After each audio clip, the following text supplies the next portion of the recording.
جب زبیدہ کی شادی ہوئی تو اس کی عمر 25 برس کی تھی۔ اس کے ماں باپ تو یہ چاہتے تھے کہ 17 برس کے ہوتے ہی اس کا بیاہ ہو جائے، مگر کوئی مناسب و موزوں رشتہ ملتا ہی نہیں تھا۔ اگر کسی جگہ بات طے ہونے پاتی تو کوئی ایسی مشکل پیدا ہو جاتی کہ رشتہ عملی صورت اختیار نہ کر سکتا۔ آخر جب زبیدہ 25 برس کی ہو گئی تو اس کے باپ نے ایک رنڈوے کا رشتہ قبول کر لیا۔ اس کی عمر 35 برس کے قریب تھی، یا شاید اس سے بھی زیادہ ہو۔ صاحب روزگار تھا، مارکیٹ میں کپڑے کی تھوک فروشی کی دکان تھی، ہر ماہ 500-600 روپے کما لیتا تھا۔ زبیدہ بڑی فرما بردار لڑکی تھی، اس نے اپنے والدین کا فیصلہ منظور کر لیا۔ چنانچہ شادی ہو گئی اور وہ اپنے سسرال چلی گئی۔ اس کا خاوند، جس کا نام علم الدین تھا، بہت شریف اور محبت کرنے والا ثابت ہوا۔ زبیدہ کی ہر آسائش کا خیال رکھتا، کپڑے کی کوئی کمی نہیں تھی، حالانکہ دوسرے لوگ اس کے لیے ترستے تھے۔ 40,000 اور 3B کا لٹھا، شنو اور 2 گھوڑے کی بوسکی کے تھانوں کے تھان زبیدہ کے پاس موجود تھے۔ وہ اپنے میکے ہر ہفتے جاتی۔ ایک دن وہ گئی تو اس نے ڈیوڑی میں قدم رکھتے ہی بین کرنے کی آواز سنی۔ اندر گئی تو اسے معلوم ہوا کہ اس کا باپ اچانک دل کی حرکت بند ہونے کے باعث مر گیا ہے۔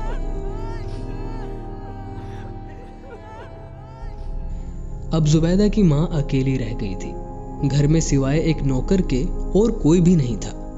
اس نے اپنے شوہر سے درخواست کی کہ وہ اسے اجازت دے کہ وہ اپنی بیوہ ماں کو اپنے پاس بلا لے۔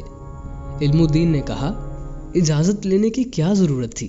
یہ تمہارا گھر ہے، تمہاری ماں میری ماں، جاؤ انہیں لے آؤ، جو سامان وغیرہ ہوگا اس کو یہاں لانے کا بندوبست میں ابھی کیے دیتا ہوں۔ زبیدہ بہت خوش ہوئی، گھر کافی بڑا تھا، 2-3 کمرے خالی تھے۔ وہ تانگے میں گئی اور اپنی ماں کو ساتھ لے آئی۔ علم الدین نے سامان اٹھوانے کا بندوبست کر دیا تھا، چنانچہ وہ بھی پہنچ گیا۔ زبیدہ کی ماں کے لیے کچھ سوچ بچار کے بعد ایک کمرہ مختص کر دیا گیا۔ وہ بہت ممنون و متشکر تھی، اپنے داماد کے حسن سلوک سے بہت متاثر۔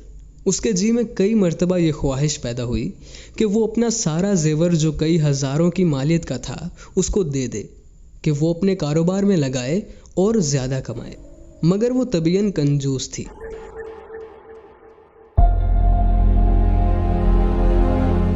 ایک دن اس نے اپنی بیٹی سے کہا، مجھے یہاں آئے 10 مہینے ہو گئے ہیں، میں نے اپنی جیب سے ایک پیسہ بھی خرچ نہیں کیا، حالانکہ تمہارے مرحوم باپ کے چھوڑے ہوئے 10,000 روپے میرے پاس موجود ہیں اور زیور الگ۔ زبیدہ انگیٹھی کے کوئلوں پر پھلکا سینک رہی تھی۔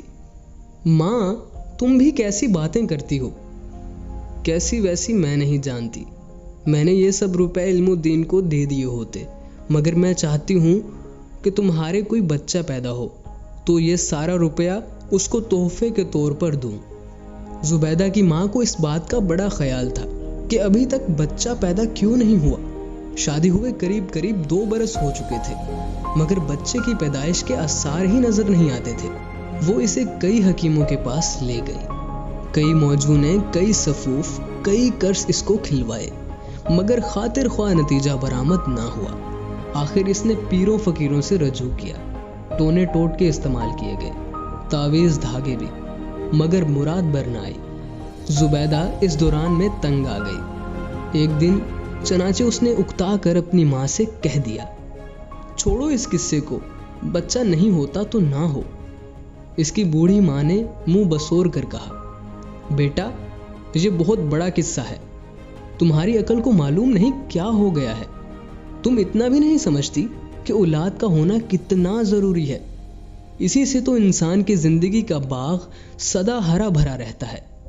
زبیدہ نے پھلکا چنگیر میں رکھا، میں کیا کروں، بچہ پیدا نہیں ہوتا تو اس میں میرا کیا قصور ہے؟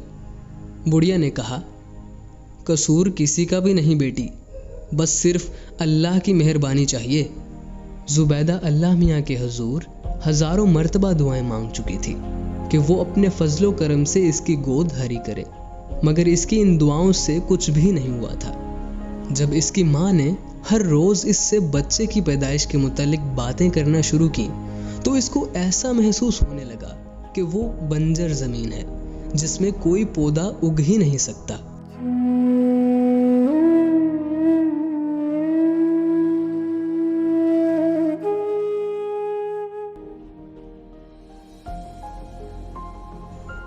راتوں کو وہ عجیب عجیب سے خواب دیکھتی، بڑے اوٹ پٹانگ قسم کے۔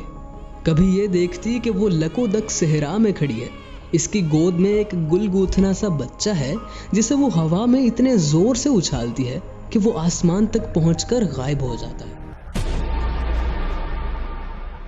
کبھی یہ دیکھتی کہ وہ اپنے بستر میں لیٹی ہے جو ننھے منھے بچوں کے زندہ اور متحرک گوشت سے بنا ہے۔ ایسے خواب دیکھ دیکھ کر اس کا دل و دماغ غیر متوازن ہو گیا۔ بیٹھے بیٹھے اس کے کانوں میں بچوں کے رونے کی آواز آنے لگی اور وہ اپنی ماں سے کہتی، یہ کس کا بچہ رو رہا ہے؟ اس کی ماں نے اپنے کانوں پر زور دے کر یہ آواز سننے کی کوشش کی۔ جب کچھ سنائی نہ دیا تو اس نے کہا، کوئی بچہ رو نہیں رہا۔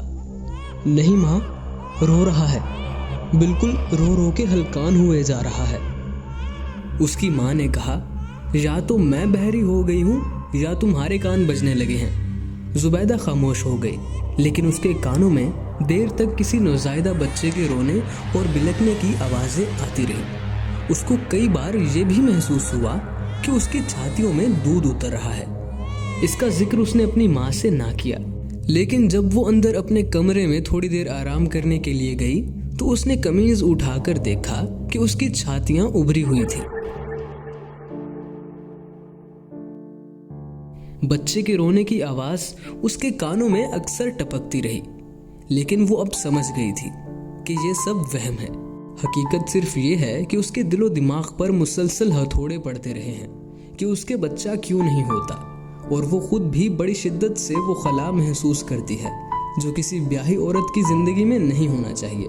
وہ اب بہت اداس رہنے لگی۔ محلے میں بچے شور مچاتے تو اس کے کان پھٹنے لگتے۔ اس کا جی چاہتا کہ باہر نکل کر ان سب کا گلا گھونٹ ڈالے۔ اس کے شوہر علم الدین کو اولاد ولاد کی کوئی فکر نہیں تھی۔ وہ اپنے بیوپار میں مگن تھا۔ کپڑے کے بھاؤ روز بروز چڑھ رہے تھے۔ آدمی چونکہ ہوشیار تھا، اس لیے اس نے کپڑے کا کافی ذخیرہ جمع کر رکھا تھا۔ اب اس کی آمدن پہلے سے 2 گنا ہو گئی تھی، مگر اس آمدن کی زیادتی سے زبیدہ کو کوئی خوشی حاصل نہیں ہوئی تھی۔ جب اس کا شوہر نوٹوں کی گڈی اس کو دیتا تو اسے اپنی جھولی میں ڈال کر دیر تک انہیں لوری دیتی رہتی، پھر وہ انہیں اٹھا کر کسی خیالی جھولنے میں بٹھا دیتی۔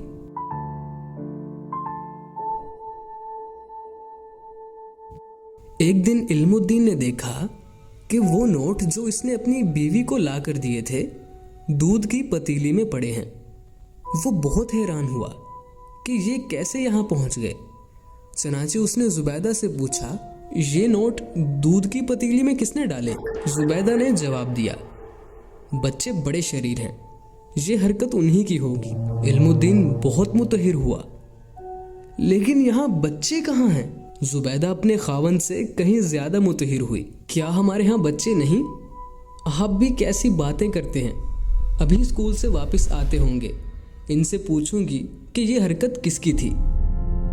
علم الدین سمجھ گیا کہ اس کی بیوی کے دماغ کا توازن قائم نہیں، لیکن اس نے اپنی ساس سے اس کا ذکر نہ کیا کہ وہ بہت کمزور عورت تھی۔ وہ دل ہی دل میں زبیدہ کی دماغی حالت پر افسوس کرتا رہا، مگر اس کا علاج اس کے بس میں نہیں تھا۔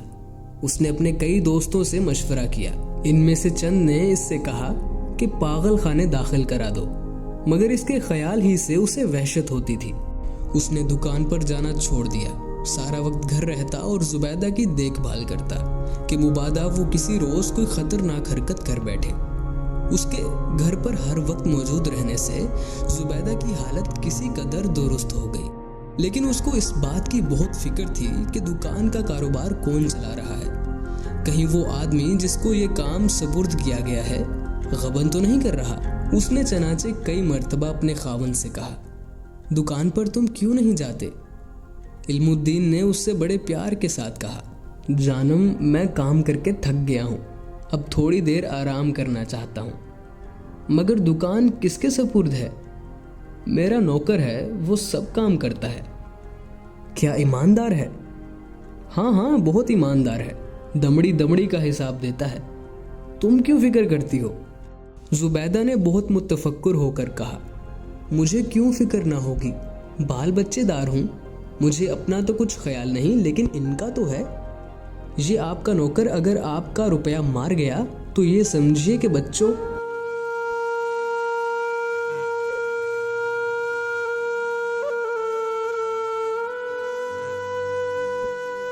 علم الدین کی آنکھوں میں آنسو آ گئے۔ زبیدہ ان کا اللہ مالک ہے، ویسے میرا نوکر بہت وفادار ہے اور ایماندار ہے، تمہیں کوئی تردد نہیں کرنا چاہیے۔ مجھے تو کسی قسم کا تردد نہیں ہے، لیکن بعض اوقات ماں کو اپنی اولاد کے متعلق سوچنا ہی پڑتا ہے۔ علم الدین بہت پریشان تھا کہ کیا کرے۔ زبیدہ سارا دن اپنے خیالی بچوں کے کپڑے سیتی رہتی، ان کی جرابیں دھوتی، ان کے لیے اونی سویٹر بنتی۔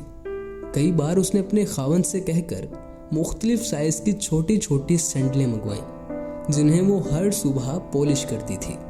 علم الدین یہ سب کچھ دیکھتا اور اس کا دل رونے لگتا۔ وہ سوچتا کہ شاید اس کے گناہوں کی سزا اس کو مل رہی ہے۔ یہ گناہ کیا تھے، اس کا علم الدین کو نہیں تھا۔ ایک دن اس کا ایک دوست اس سے ملا جو بہت پریشان تھا۔ علم الدین نے اس سے پریشانی کی وجہ دریافت کی تو اس نے بتایا کہ اس کا ایک لڑکی سے معاشقہ ہو گیا تھا، اب وہ حاملہ ہو گئی۔ اسقاط کے تمام ذرائع استعمال کیے گئے ہیں مگر کامیابی نہیں ہوئی۔ علم الدین نے اس سے کہا، دیکھو اسقاط کی کوشش نہ کرو، بچہ پیدا ہونے دو۔ اس کے دوست نے، جسے ہونے والے بچے سے کوئی دلچسپی نہیں تھی، کہا، میں بچے کا کیا کروں گا، تم مجھے دے دینا۔ بچہ پیدا ہونے میں کچھ دیر تھی۔ اس دوران میں علم الدین نے اپنی بیوی زبیدہ کو یقین دلایا کہ وہ حاملہ ہے اور 1 ماہ کے بعد اس کے بچہ پیدا ہو جائے گا۔ زبیدہ بار بار کہتی، مجھے اب زیادہ اولاد نہیں چاہیے، پہلے ہی کیا کم ہے۔ علم الدین خاموش رہتا۔ اس کے دوست کی داشتہ کے لڑکا پیدا ہوا، جو علم الدین نے زبیدہ کے پاس، جو کہ سو رہی تھی، لٹا دیا اور اسے جگا کر کہا، زبیدہ تم کب تک بے ہوش پڑی رہو گی، یہ دیکھو تمہارے پہلو میں کیا ہے۔ زبیدہ نے کروٹ بدلی اور دیکھا کہ اس کے ساتھ ایک ننھا منا بچہ پاؤں مار رہا ہے۔ علم الدین نے اس سے کہا، لڑکا ہے، اب خدا کے فضل و کرم سے ہمارے 5 بچے ہو گئے ہیں۔ زبیدہ بہت خوش ہوئی۔ یہ لڑکا کب پیدا ہوا؟ صبح 7 بجے، اور مجھے اس کا علم ہی نہیں۔ میرا خیال ہے درد کی وجہ سے میں بے ہوش ہو گئی ہوں گی۔ علم الدین نے کہا، ہاں کچھ ایسی ہی بات تھی، لیکن اللہ کے فضل و کرم سے سب ٹھیک ہو گیا۔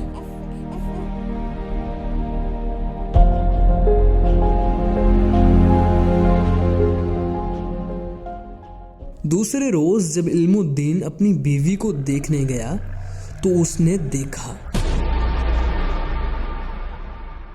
کہ وہ لہو لہان ہے۔ اس کے ہاتھ میں اس کا کٹ تھروٹ استرا ہے، وہ اپنی چھاتیاں کاٹ رہی ہے۔ علم الدین نے اس کے ہاتھ سے استرا چھین لیا۔ یہ کیا کر رہی ہو تم؟ زبیدہ نے اپنے پہلو میں لیٹے ہوئے بچے کی طرف دیکھا اور کہا، ساری رات بلکتا رہا ہے لیکن میری چھاتیوں میں دودھ نہ اترا، لعنت ہے ایسی۔ اس سے آگے وہ اور کچھ نہ کہہ سکی۔ خون سے لتھڑی ہوئی ایک انگلی اس نے بچے کے منہ کے ساتھ لگا دی اور ہمیشہ کی نیند سو گئی۔